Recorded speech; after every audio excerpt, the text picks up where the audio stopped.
नमस्कार प्यारे बच्चों, समाजशास्त्र के इस वीडियो लेक्चर में आपका स्वागत है।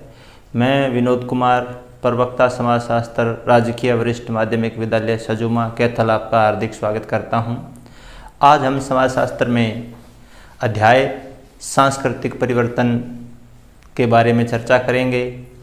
प्यारे बच्चों, जैसा कि आप जानते हैं, भारत एक विशाल देश है जो कि विभिन्नताओं और विभेदों से भरा हुआ देश है। भारत में विभिन्न प्रकार की विभिन्नताएं जातिगत आधार पर, धार्मिक आधार पर, भाषा के आधार पर या क्षेत्र के आधार पर पाई जाती है। जाति व्यवस्था भारतीय समाज की एक महत्वपूर्ण विशेषता है।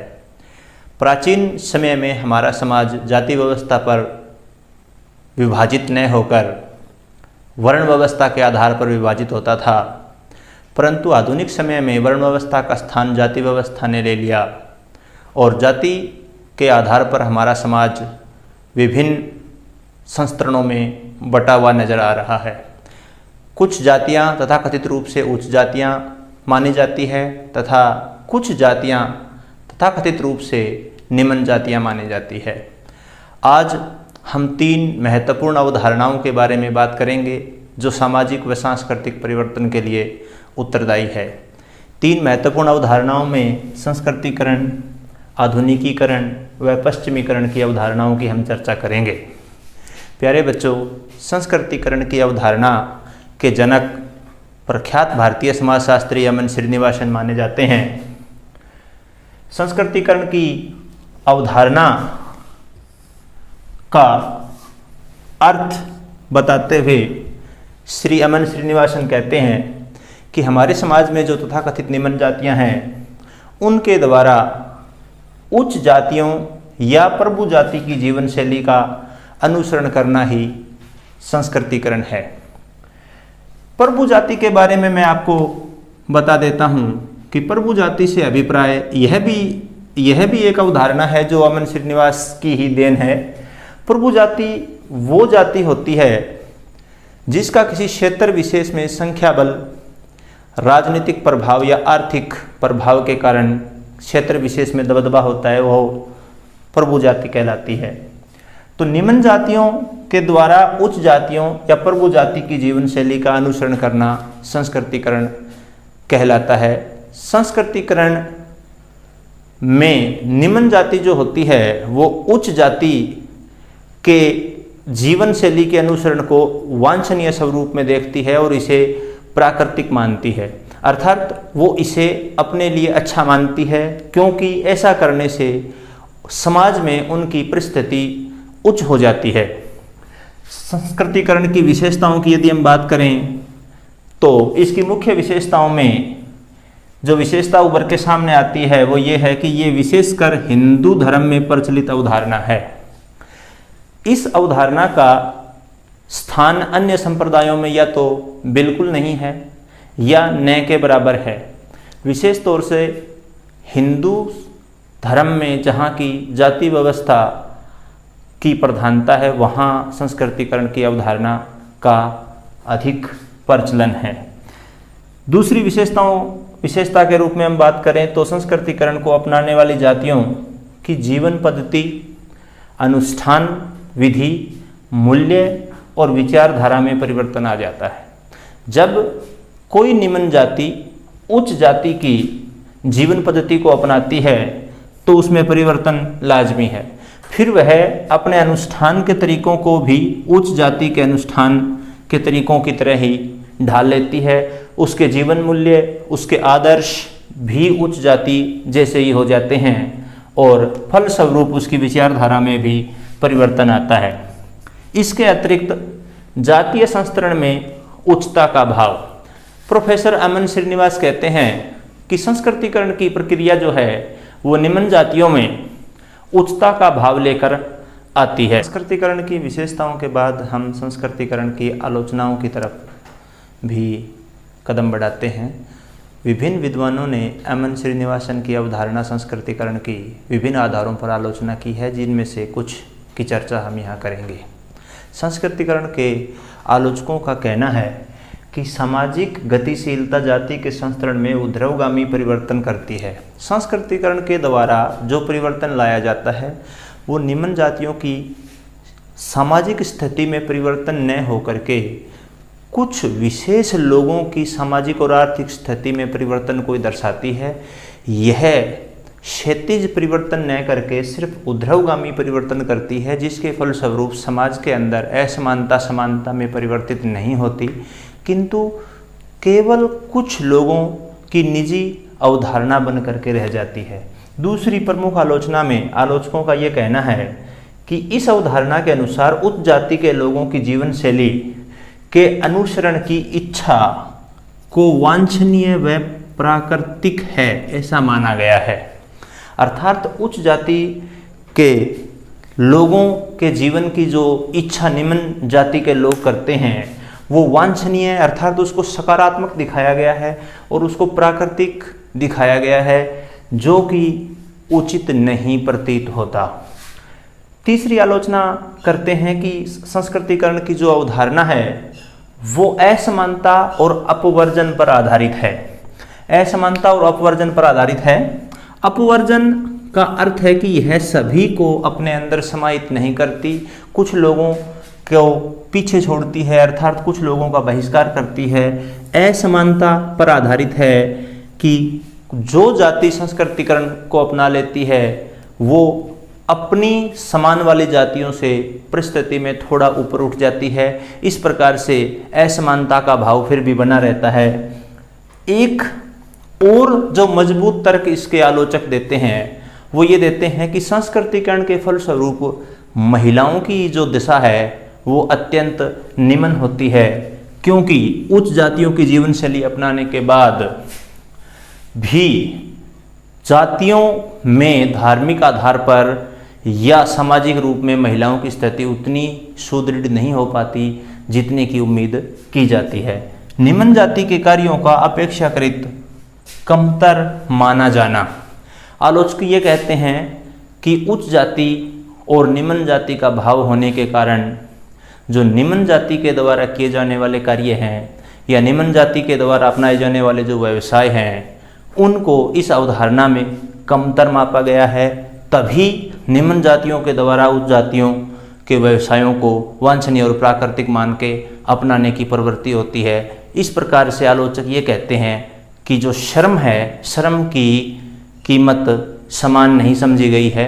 कुछ लोगों के द्वारा अपनाए जाने वाले व्यवसायों को बहुत उच्च या गुण वाला मान लिया गया है, जबकि कुछ लोगों के द्वारा अपनाए जाने वाले व्यवसायों को बहुत ही कमतर मान लिया गया है।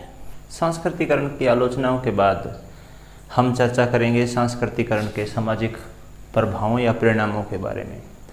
प्यारे बच्चों, सांस्कृतिकरण के प्रमुख प्रभावों के बारे में जब हम बात करते हैं तो सबसे बड़ा जो प्रभाव है वो ये है कि यह निम्न जातियों में होने वाले सांस्कृतिक परिवर्तनों को स्पष्ट करती है।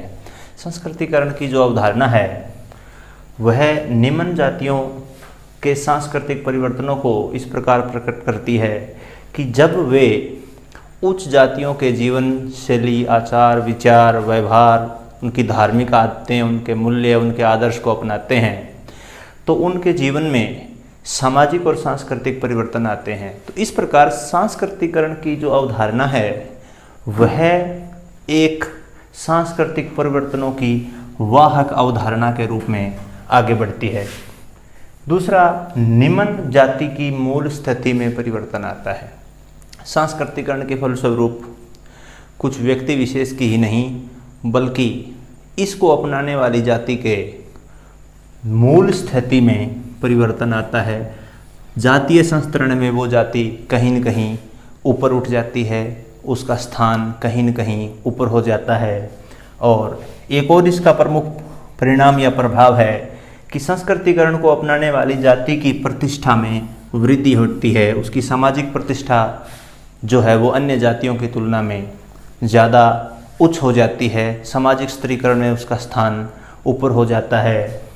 और संस्कृतिकरण जो है वो जातीय समूह की गतिशीलता का भी प्रतीक माना जाता है। तो ये भी इसका प्रभाव है जातीय समूह की गतिशीलता का प्रतीक है। ये बड़ा महत्वपूर्ण बिंदु है यहाँ। जाति जो है वो एक बंद समूह माना जाता है। जाति की सदस्यता जन्म से निर्धारित होती है और ऐसा माना जाता है कि जाति में गतिशीलता का बड़ा अभाव होता है। व्यक्ति जिस जाति में जन्म लेता है उसी जाति में मरता है, किंतु संस्कृतिकरण की अवधारणा के फलस्वरूप जाति में कहीं न कहीं परिवर्तन संभव हो पाता है। जातियाँ अपने आचार विचार को छोड़ करके नवीन आचार विचार ग्रहण कर सकती है। इस प्रकार से संस्कृतिकरण के द्वारा जातीय समूह की गतिशीलता आती है। विवाह और परिवार के प्रतिमानों में परिवर्तन को स्पष्ट रूप से प्रकट करने वाली धारणा है। विवाह और परिवार के प्रतिमानों को स्पष्ट रूप से प्रकट करती है।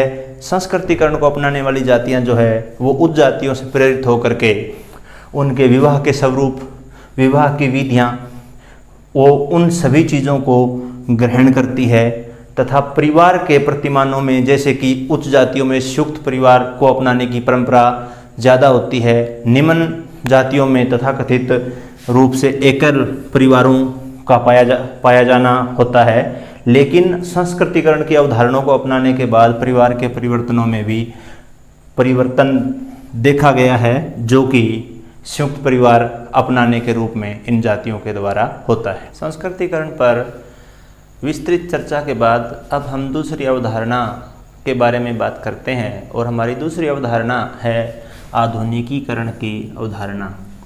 प्यारे बच्चों, वर्तमान समय में आप इस शब्द से ज़रूर परिचित होंगे। वर्तमान समय में हर कोई व्यक्ति आधुनिक बनना चाहता है, अपने आप को आधुनिक दिखाना चाहता है। मेरा अभिप्राय उन सभी तौर तरीक़ों से है जिसमें व्यक्ति अपने जीवन को परिवर्तित करता है और उसके परिणाम स्वरूप सामाजिक परिवर्तन आता है। समाजशास्त्र में आधुनिकीकरण एक नवीन अवधारणा है। प्यारे बच्चों, आधुनिकीकरण की शुरुआत 19वीं शताब्दी के उत्तरार्ध से प्रारंभ होकर के 20वीं शताब्दी में आए वांछनीय परिवर्तनों, मैं स्पष्ट कर देता हूँ, वांछनीय परिवर्तनों को आधुनिकीकरण का नाम दिया जाता है।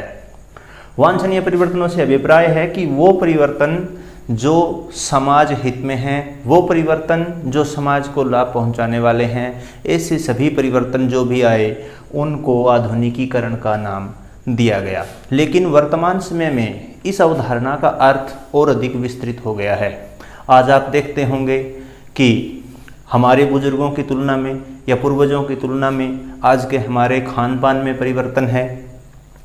सात्विक भोजन के जगह पे आज फास्ट फूड को अपनाने में युवा वर्ग की ज़्यादा रुचि है। इसी प्रकार से उनकी वेशभूषा जो है वो उसमें भी परिवर्तन आ गया है। रीति रिवाजों में परिवर्तन देखा जा रहा है और सामाजिक संस्थाओं में भी परिवर्तन देखा जा रहा है। ये सब कहीं न कहीं आधुनिकीकरण का ही एक रूप है। लेकिन समाजशास्त्रीय दृष्टिकोण से केवल वांछनीय परिवर्तनों को ही आधुनिकीकरण का नाम दिया जाता है, अर्थात केवल उन्हीं परिवर्तनों को समाजशास्त्र में आधुनिकीकरण कहा गया जो समाज के लिए अच्छे थे, समाज के लिए उपयोगी थे। समाज में आधुनिकीकरण के फलस्वरूप किन किन क्षेत्रों में परिवर्तन आ सकता है?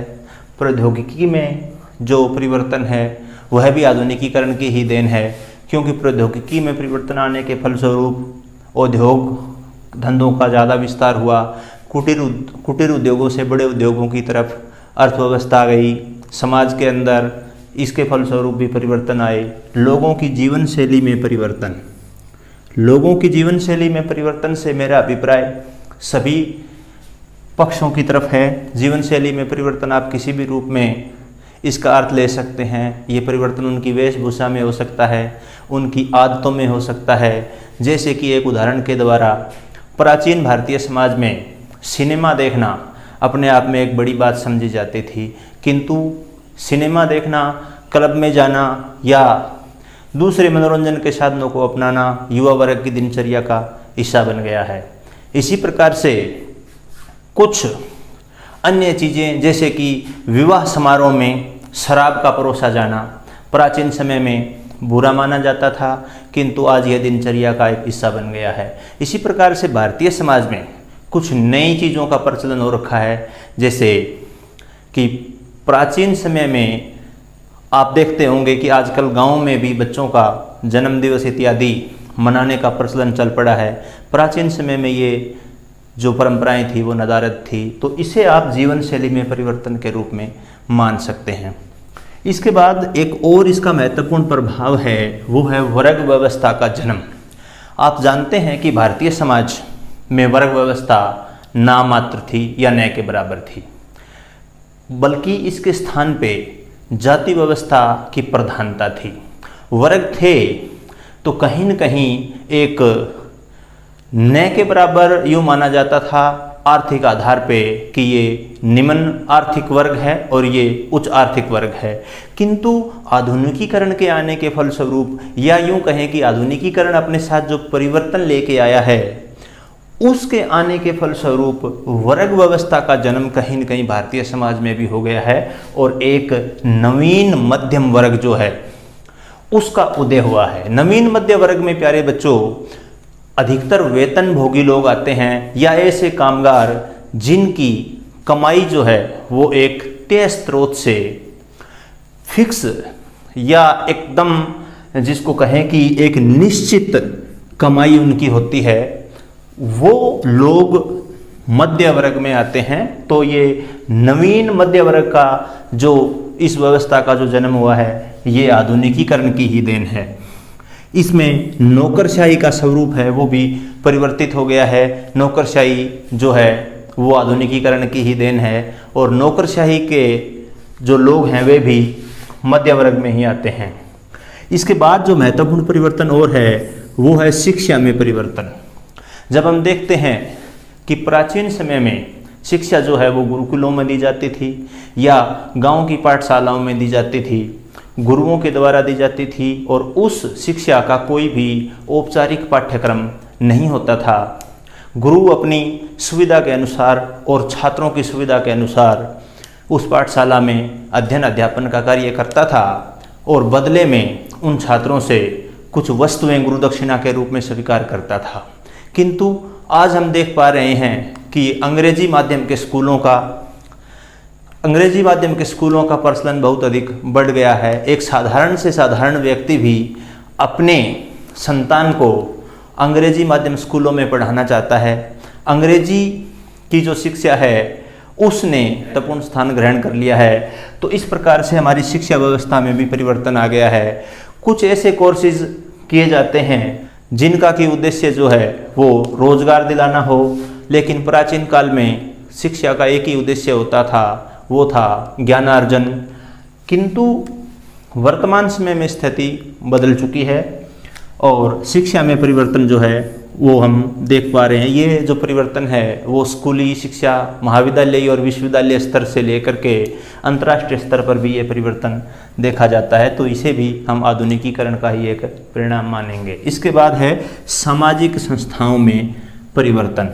आधुनिकीकरण के फलस्वरूप समाज की संस्थाओं में भी परिवर्तन आया है। जैसा कि अभी हमने शिक्षा के परिवर्तन की बात की, तो स्कूल या विद्यालय की जो संस्था है उसमें भी परिवर्तन की हमने बात करी। इसी प्रकार से दूसरी जो सामाजिक संस्थाएं हैं जैसे कि परिवार की संस्थाओं में परिवर्तन आ गया है। प्राचीन भारतीय समाज की प्रमुख विशेषता ये थी कि संयुक्त परिवार होते थे, किंतु आधुनिकीकरण की अवधारणा के फलस्वरूप जो संयुक्त परिवार है उनका विघटन होता जा रहा है और एकल परिवार जो है उनकी संख्या में इजाफा होता जा रहा है। इसी प्रकार से विवाह संस्था है। विवाह संस्था के अंदर प्राचीन समय में विवाह जो थे उनका प्रकार और स्वरूप आधुनिक समय की तुलना में काफ़ी भिन्न था। आमतौर पर अपनी संतान के रिश्ते माँ बाप के द्वारा या सगे संबंधियों के द्वारा तय किए जाते थे, परंतु आधुनिक समय में विवाह के विभिन्न रूप देखने को मिल रहे हैं। प्रेम विवाह का प्रचलन बढ़ रहा है, अंतरजातीय विवाह है उसका प्रचलन बढ़ रहा है। तो इस प्रकार से हम कह सकते हैं कि आधुनिकीकरण के साथ साथ सामाजिक संस्थाओं में भी परिवर्तन हो रहे हैं। धर्म की नवीन व्याख्या का अर्थ है कि आधुनिकीकरण का समाज में जब से प्रादुर्भाव हुआ है तब से धर्म की सत्ता है वो कमज़ोर हुई है। अर्थात लोग धर्मनिरपेक्षीकरण की तरफ बढ़ रहे हैं। धर्मनिरपेक्षीकरण का मैं इसलिए यहाँ पे नाम लेना चाह रहा हूँ क्योंकि आधुनिकीकरण और धर्मनिरपेक्षीकरण की जो प्रक्रियाएं हैं वो साथ साथ चलती है। तो सबसे पहले तो मैं आपको धर्मनिरपेक्षीकरण के बारे में बता देता हूँ। धर्मनिरपेक्षता या सेकुलरिज्म वो व्यवस्था है जिसमें धर्म व्यक्ति का व्यक्तिगत मसला होता है, अर्थात राज्य व्यक्ति के धर्म में कोई हस्तक्षेप नहीं करता है।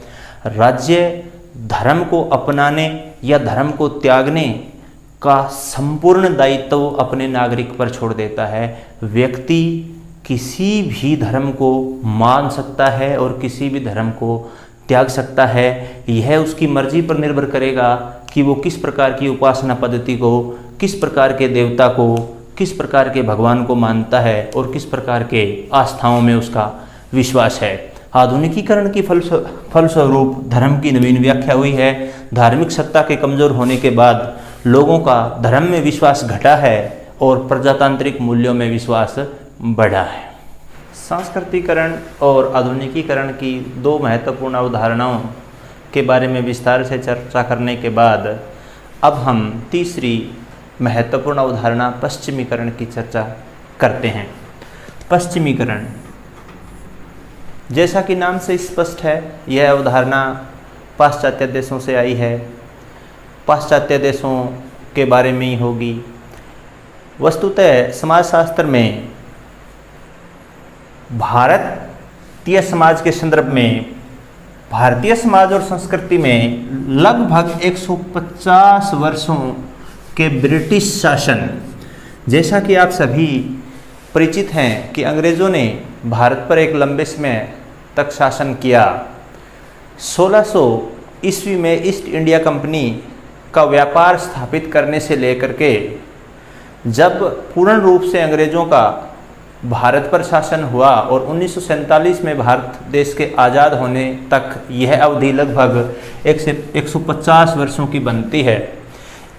इतने लंबे समय तक अंग्रेज़ों के शासन करने के फलस्वरूप भारतीय समाज में उसका प्रभाव पड़ना लाजमी था और वो प्रभाव पड़ा भी।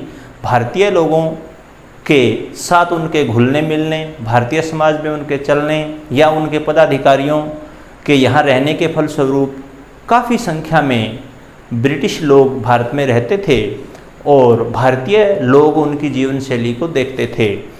फलस्वरूप भारतीय लोग भी उनकी जीवन शैली को अपनाने लग गए। तो इस प्रकार से पश्चिमीकरण उस व्यवस्था का नाम है जो 150 वर्षों के ब्रिटिश शासन के फलस्वरूप भारतीय समाज और संस्कृति में जो परिवर्तन आए हैं उन्हें पश्चिमीकरण का नाम दिया जाता है। अर्थात जो चीज़ें भारतीय समाज में अंग्रेज़ों के आने के कारण समाहित हो गई, भारतीय लोगों ने उनको अपना लिया, उन चीज़ों को पश्चिमीकरण का नाम दिया गया है। क्या परिवर्तन आ सकता है? यदि हम इसके बारे में बात करें कि पश्चिमीकरण से किन किन चीज़ों में परिवर्तन आ सकता है, तो पश्चिमीकरण का जो सबसे बड़ा परिवर्तन है वो प्रौद्योगिक परिवर्तन है। जैसा कि हम सभी जानते हैं कि अंग्रेज़ों ने यहाँ पे व्यापार शुरू किया, कारखाने लगाए, फैक्ट्रियाँ लगाई, तो जैसे जैसे समय बीतता गया उनकी प्रौद्योगिकी में भी परिवर्तन आता गया। प्रौद्योगिक परिवर्तन के फलस्वरूप औद्योगिकीकरण का शुभारंभ हुआ। इंग्लैंड या ब्रिटेन एक ऐसा देश था जहाँ सबसे पहले औद्योगिकीकरण आया। इस देश को विश्व में औद्योगिकीकरण का जनक माना जाता है और उसका प्रभाव भारत में भी पड़ा। प्रौद्योगिकी के आगमन से औद्योगिकीकरण का शुरुआत हुई और औद्योगिकीकरण की शुरुआत होने की वजह से एक और नवीन जो शुरुआत हुई, वो जो शुरुआत है वो नगरीकरण की हुई, क्योंकि ज़्यादातर उद्योग जो थे वो नगरों में स्थित थे और नगरों में स्थित होने के फलस्वरूप नगरीकरण की शुरुआत हुई, क्योंकि गांव से लोग उद्योगों में काम करने के लिए नगरों में गए और उनमें से बहुत से लोगों ने वहाँ पे गांव की अपेक्षा अधिक सुविधाओं को पाते हुए वहीं पे बस जाना उचित समझा। इसके अतिरिक्त संस्थाओं में परिवर्तन, पश्चिमीकरण के फलस्वरूप भारतीय समाज की विभिन्न संस्थाओं में परिवर्तन आए। परिवार की संस्था उनमें से एक थी। अंग्रेज यहाँ आने के बाद उन्होंने भारतीय समाज में विवाह संबंध स्थापित किए। कुछ भारतीय ने भी अंग्रेजी समुदाय के लोगों से विवाह संबंध स्थापित किए। परिवार में भी परिवर्तन जो है वो पश्चिमीकरण की अवधारणा का एक प्रमुख परिवर्तन है। भारतीय संयुक्त परिवार में विश्वास करते थे, किंतु अंग्रेज़ों के जो परिवार थे वो एकल थे। भारतीय लोगों ने उस एकल परिवार व्यवस्था को देखा और परिणाम स्वरूप परिवार की संस्था में भी परिवर्तन आया। विचारधारा, अंग्रेज अपने साथ अपनी विचारधारा भी यहाँ लेकर आए। अंग्रेजी शिक्षा के परिणाम स्वरूप भारत में अंग्रेज़ों ने अंग्रेजी शिक्षा जब लागू की तो उसके परिणाम स्वरूप भारतीय जो लोग थे उन्होंने अंग्रेजी साहित्य को पढ़ा, उसके मूल्यों को और उसके आदर्शों को देखा और देखने के बाद उनकी विचारधारा जो है उसके अनुरूप ढली। इसके अतिरिक्त मूल्य परिवर्तन हुआ। मूल्य परिवर्तन का मतलब ये है कि भारतीय लोगों ने अपने जीवन में पश्चिमीकरण के मूल्यों को अपनाया। आधुनिक समय में पश्चिमीकरण के हम क्या परिणाम देख पा रहे हैं, उसमें आप आजकल देख पा रहे होंगे कि पाश्चात्य संगीत का प्रचलन है वो बढ़ता जा रहा है। आज का जो युवा है वो तड़क भड़क वाला संगीत सुनना पसंद करता है। भले ही उन्हें इसमें से कुछ समझ ना आए, लेकिन पाश्चात्य संगीत को सुनना वो अपनी प्रतिष्ठा का प्रतीक समझता है। इसी प्रकार से पोशाक में परिवर्तन है, वो भी पश्चिमीकरण के फलस्वरूप आया है।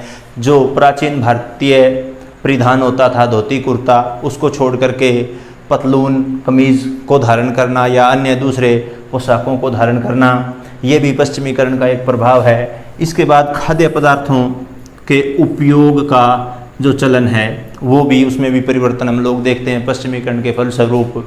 भारत में जो अंतर्राष्ट्रीय स्तर के रेस्तरां आप लोग देखते हैं, जैसे मैकडॉनल्ड्स है या दूसरी जो रेस्तरां की चेन है, वो पश्चिमीकरण का ही एक प्रभाव है।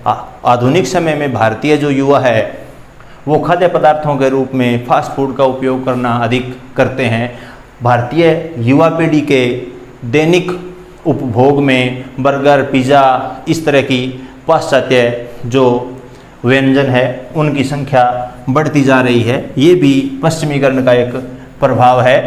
प्रोफेसर एमएन श्रीनिवास बताते हैं कि निम्न जाति के लोगों के लिए जो स्थान संस्कृतिकरण का है वही स्थान उच्च जाति के लोगों के लिए पश्चिमीकरण का भी है।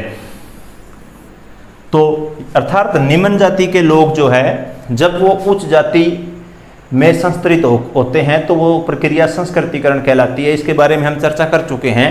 लेकिन उच्च जाति के जो लोग हैं जब वो अपनी प्रतिष्ठा में वृद्धि करने के लिए जिस प्रक्रिया को अपनाते हैं उस प्रक्रिया का नाम पश्चिमीकरण है, ऐसा अमन श्रीनिवास ने कहा था। तो आज हमने सांस्कृतिक परिवर्तन अध्याय के अंतर्गत 3 उपविषयों का अध्ययन किया, जिसमें सबसे महत्वपूर्ण जो अवधारणा थी सांस्कृतिकरण, उसके बारे में हमने विस्तार से जाना।